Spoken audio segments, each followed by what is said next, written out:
buenos días, buenas tardes, buenas noches. Comenzamos con el estudio bíblico número 11.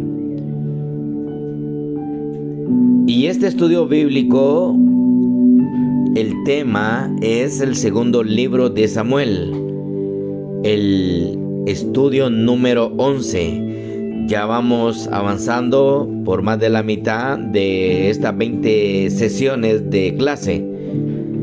Y yo le felicito a usted, amado estudiante, por esforzarse en aprender la palabra del Señor. Vamos a orar para que Dios nos hable en este estudio. Padre, te damos gracias en esta preciosa mañana, Dios. Gracias porque nos permites aprender de tu palabra. Nos permite sumergirnos en tu presencia por medio del conocimiento de tu palabra. Ayúdanos a poder aplicar esta palabra en nuestras vidas y poder ser de bendición. En el nombre poderoso de Jesús. Amén y amén. El estudio del segundo libro de Samuel, estimado hermano, estudiante, es también conocido como Segunda de Samuel. Se centra en el reinado de David y la historia de su familia. Mire qué importante esta introducción. Este estudio incluye los éxitos y los fracasos de David. También incluye la importancia de la relación con Dios en la vida de un gobernante. Este libro narra la unción, mire qué lindo, la unción y el reinado de David, su fidelidad a Dios y las consecuencias de sus pecados, como el de Betsabé y la rebelión de Absalón. No todo es color de rosas en este libro, hermano. También hay cosas que nos van a ayudar a nosotros, que nos quedan como ejemplo para no caer en estos pecados. Esto es un espejo. Por eso me gustaría que usted se esforzara para poder aprender más de esta palabra. Amén. Comenzamos con el método crítico de este segundo libro de Samuel. Número 1. ¿Quién escribió el libro? Igual como el primer libro, porque están unidos, primer y segundo libro de Samuel, dice que fue escrito por Samuel, por Gad y por Natán. Igual fue escrito en el año 931 al 722 a.C. Y este libro fue escrito universalmente y parte de la historia de Israel.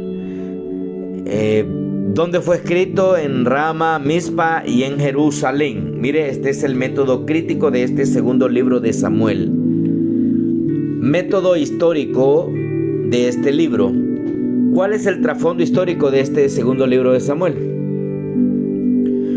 Como le decía al principio, estos dos libros estaban unidos en uno solo en la Biblia hebrea. Nos cuentan en detalle los días finales de la teocracia. También vimos este término en el estudio número 10. ¿Qué es teocracia? Teocracia significa que, ahí está en paréntesis, mire, en la cual Dios gobierna directamente a través de los jueces. Era Dios el que gobernaba, no había rey. Pero en el primer libro de Samuel y en el segundo libro de Samuel ya comienzan lo que son los reyes a gobernar al pueblo de Dios. Israel, dice, rechaza a Jehová su Dios y pidió un rey como las otras naciones. Recuerde que las otras naciones que estaban alrededor tenían reyes, menos la nación de Israel no tenía. Solamente era gobernada por Dios. Lo único que tenía eran jueces. Pero comienza el primer rey, dice que fue Saúl. Vimos la historia en el primer libro de Samuel. Dice que Saúl fue un hombre de hermosa apariencia, fue un hombre guerrero, fue un hombre competente. Pero, ahí vienen los peros. Cuando hay un pero en la Biblia, usted tiene que ponerle mucho cuidado.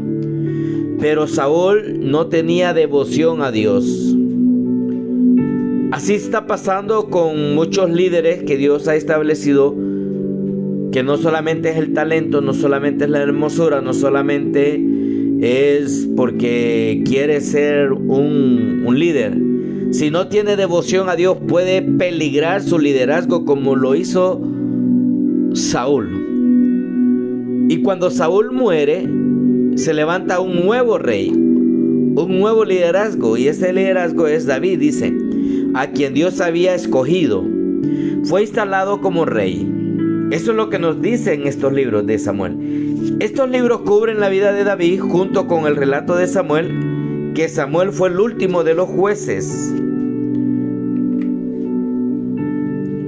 Puntos importantes. Mire, primer libro de Samuel, capítulo 16. Vemos ahí a unos hombres que están ungiendo. Samuel está ungiendo a David y hay unos hombres alrededor que se supone que son sus hermanos.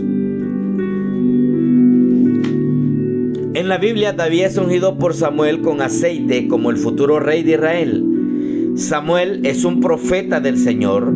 Samuel fue enviado a la casa de Isaí para elegir al futuro rey. Y después de ver a varios de sus hijos mayores, finalmente es elegido David, el más pequeño. Samuel unge con aceite a David. Y esto es un acto que simboliza que Dios ha elegido a David y que lo ha preparado para ser rey. Usted cuando es ungido como un líder, como un pastor, como un misionero, como un profeta, como un evangelista, usted tiene que seguir esta línea. Usted tiene que ser ungido como fueron ungidos los primeros reyes de Israel, con aceite. En Samuel 17 nos habla que David mata a Goliat, segundo de Samuel, capítulo 17. Y tenemos ahí 6 puntos. El desafío de Goliat. Goliat es un gigante filisteo que desafiaba a cualquier soldado israelita a una lucha día tras día. Lo mismo representa Satanás, Goliat representa a Satanás, que nos desafía a nosotros a una lucha constante a pecar. Pero llegó David, en el 2.2, David era un joven pastor. Este joven se acerca al campamento israelita para llevar comida a sus hermanos, que eran unos soldados. Sus hermanos tenían envidia de David. Lo maltrataron, lo trataron mal, pero David tenía la confianza en Dios. Número 3, confianza de David. A pesar de la aparente superioridad de Goliat, David manifiesta su fe en Jehová y declara que no tiene miedo de enfrentarse al gigante. Mire, hay confianza. Cuando usted está cerca de Dios, usted tiene confianza. Cuando usted depende de Dios, usted tiene confianza. En el 4.4 tenemos el encuentro. David se enfrenta a Goliat, quien se burla de él. De usted siempre se van a burlar todos los que no lo aman a usted, los que no quieren que usted sirva a Dios, se van a burlar de usted. No importa si se burlan, hermano, usted siga sirviendo a Dios, usted siga sometiéndose a Dios. La victoria, mire 5.5, viene la victoria. David lanza una piedra con su honda que impacta en la frente de Goliat, derribándolo. Luego David corta la cabeza de Goliat con la espada del gigante. ¿Qué nos representa esto a nosotros en la vida espiritual? Que usted tiene que cortarle la cabeza a todos esos pecados que lo están destruyendo a usted. Esos pecados que lo persiguen, esos pecados que lo fastidian, córtele la cabeza con la unción del Espíritu Santo. Y el número 6.6, el fin de la amenaza. La muerte de Goliat causa temor en los filisteos, quienes huyen dando la victoria a los israelitas. Método panorámico. Aquí dice la palabra cuál es la idea principal del libro. Este libro fue nombrado así en honor al profeta que ungió a David y lo guió a vivir para Dios. Qué bonito cuando usted se deja usar por el Señor y escucha la voz audible del Señor. ¿Qué es lo que usted quiere hacer? Usted no puede quedarse ahí donde está. Usted tiene que escuchar la voz de Dios audible en su mente y en su corazón. Lo que pasó en este segundo libro, ¿cuál fue la razón principal por la cual se escribió este libro? Tenemos varios puntos. Número 1, registrar la historia del reino de David. Número 2, demostrar cuán eficaz puede ser un liderazgo cuando se está sujeto a Dios. Número 3, revelar que una sola persona puede distinguirse. Número 4, mostrar las cualidades personales que agradan a Dios. Número 5, describir a David como el líder ideal de un reino imperfecto y anunciar a Cristo, el que será el líder ideal de un reino nuevo y perfecto. Mire, de ahí viene la dinastía por medio de David, viene la dinastía de nuestro Salvador Jesucristo, por medio de David. Hay un pacto davídico en segundo libro de Samuel 7, 12, 19, que igual está en el Salmo 89, y ese pacto es que Dios le dice a David que su familia iba a ser rey, sus hijos, y lo cumplió cuando Salomón fue ungido como rey. Ese fue el pacto que Dios le dio a la casa de David. Si usted en su familia solo hay borrachos, solo hay delincuentes, solo hay prostitutas, solamente hay personas que no le sirven a Dios, usted declare una palabra sobre las vidas de ellos, que ellos van a ser siervos y siervas de Dios, como lo que pasó con David. No importa cómo estén las condiciones, pero este libro nos enseña que hay un pacto davídico, y ese pacto es que la familia, la dinastía iba a salir de aquí, de David, de las entrañas de David. Usted no sabe qué puede haber en sus entrañas, no sabe si de su gen puede salir algún profeta, algún apóstol, algún evangelista, algún servidor de Dios. Usted crea a la palabra del Señor.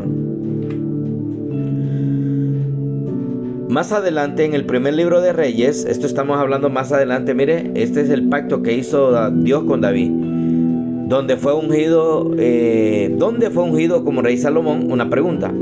Dice que David les dijo a Sadoc el sacerdote, a Natán el profeta, a Benaía el hijo de Joiada, que hicieran el nombramiento de Salomón como rey lo más público posible.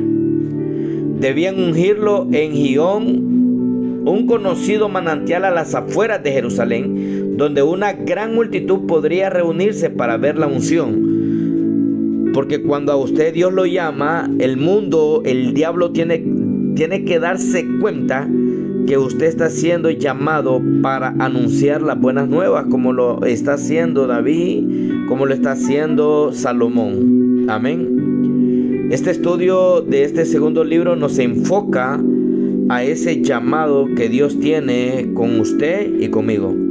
Así que no se detenga usted, estudiante, usted que está estudiando, usted que está aplicándose a este estudio. Siga avanzando, porque no sabemos qué es lo que Dios tiene preparado para usted en el futuro.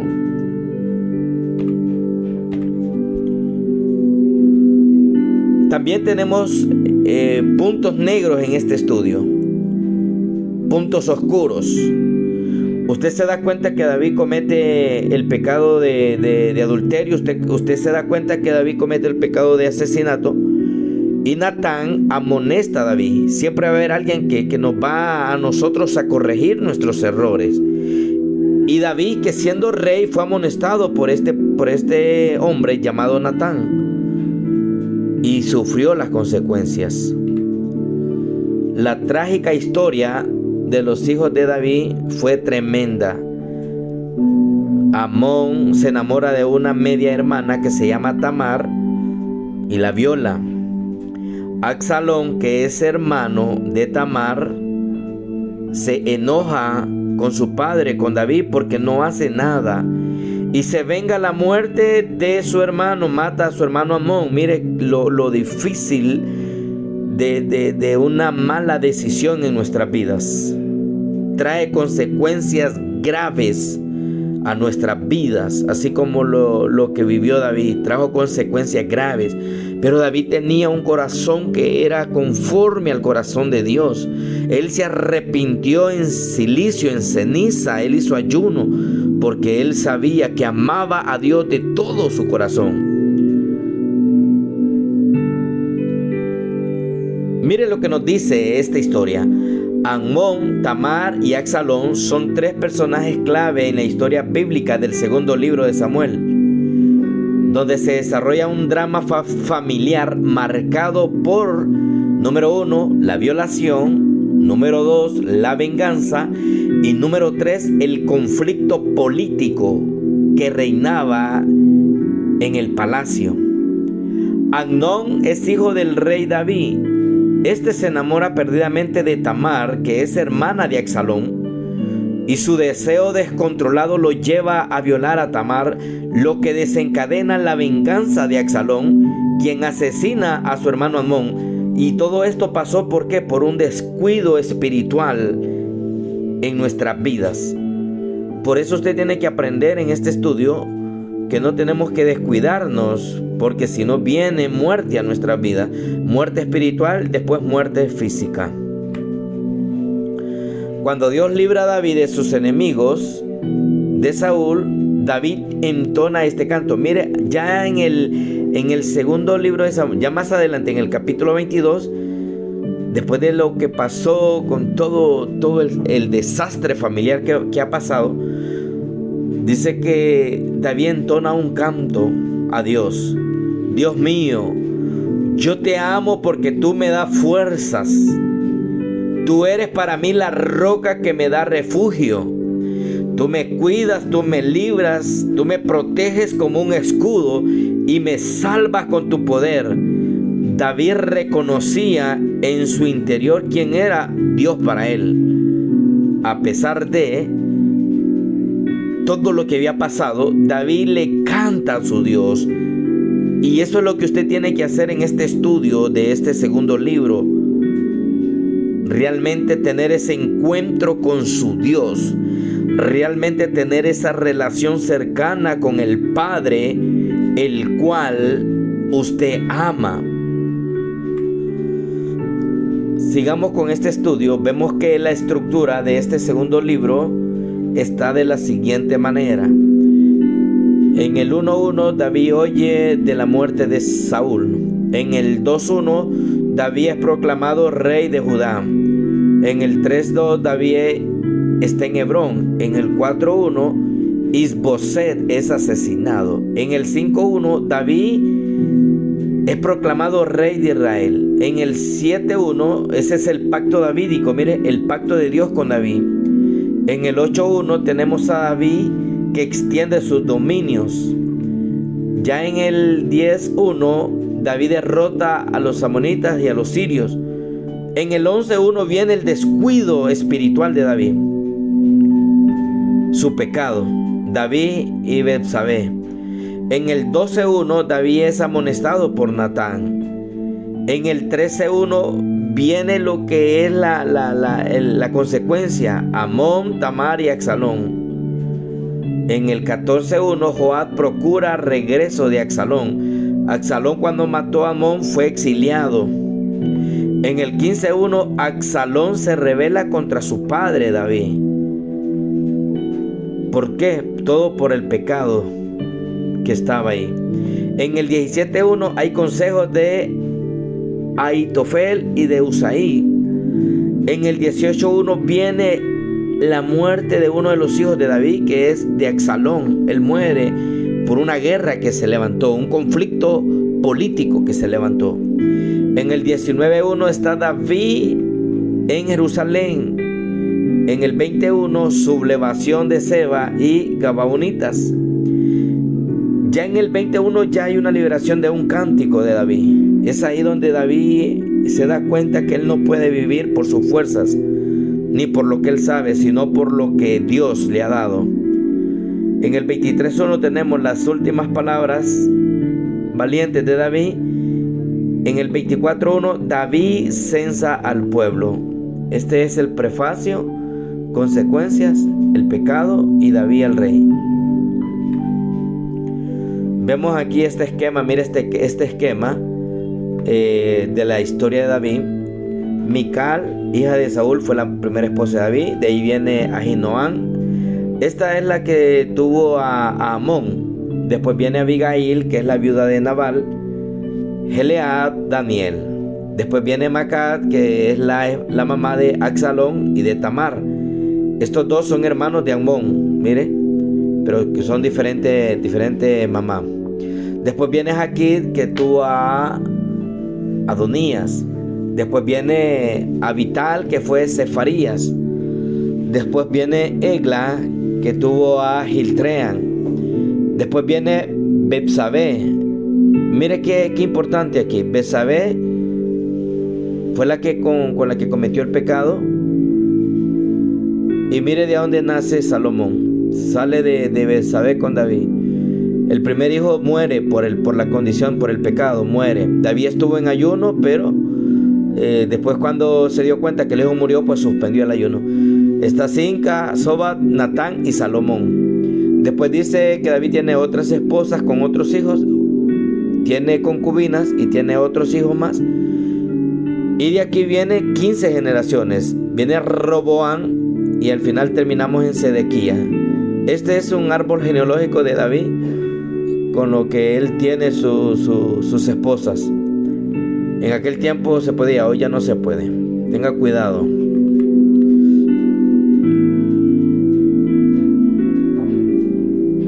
Tenemos aquí el reino, el modelo. Todo lo que hemos venido viendo en estos 11 estudios, llegamos hasta a donde está la parte moradita, a donde hay un punto blanco, que hay una línea de tiempo, y esa línea de tiempo es cortada. Tenemos la creación, tenemos la caída, tenemos los patriarcas, tenemos Éxodo y la tierra prometida, y lo que estamos viendo ahorita, reyes y el templo. Mire, tenemos a Samuel, a Saúl, a David y a Salomón. Esta es una línea de tiempo. Más adelante vamos a ir viendo lo que pasó. Se dividió el reino. Samaria es destruida, Jerusalén es destruida. Este es el reino profetizado.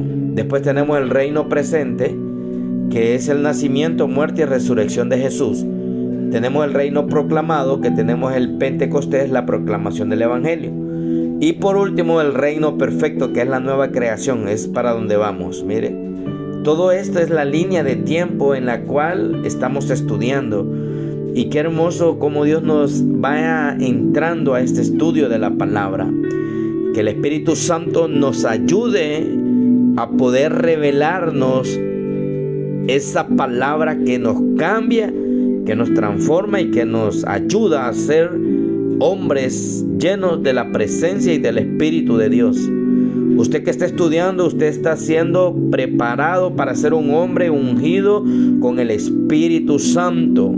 Usted no está sacando matemáticas aquí, usted no está sacando ciencias sociales, usted no está sacando español, usted está sacando la mejor educación de su vida, la espiritual, que es importantísimo. Dios me le bendiga, Dios me le guarde. Y este es el segundo libro de Samuel que estamos aprendiendo. Dios le bendiga. Le animo a que siga estudiando, a que siga preparándose en aprender lo que es la palabra del Señor. Saludos.